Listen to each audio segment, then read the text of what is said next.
ठिकाणी प्रश्न बघा. 9/4, 4/4, 3/4, 2/4, 6/4, 7/4 या अपूर्णांकाचा उतरता क्रम लावल्यास पहिल्या व शेवटच्या अपूर्णांकाची बेरीज किती?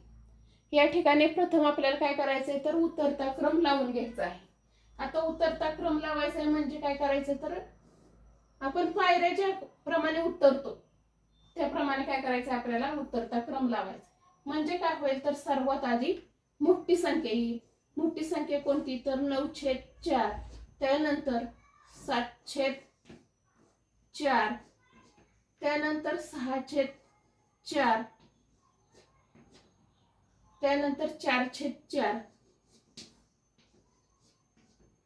3/4 आणि 2/4 अशा पद्धतीने काय होईल आपला उतरता क्रम होईल. आता पुढे आपल्याला काय सांगितलंय पहिल्या व शेवटच्या अपूर्णांकाची बेरीज किती.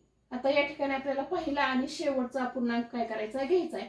म्हणजे 9/4 अधिक 2/4 या ठिकाणी छेद समानच आहे त्यामुळे छेदस्थानी जो छेद आहे तोच येणार. मग या ठिकाणी काय होणार 4 येणार.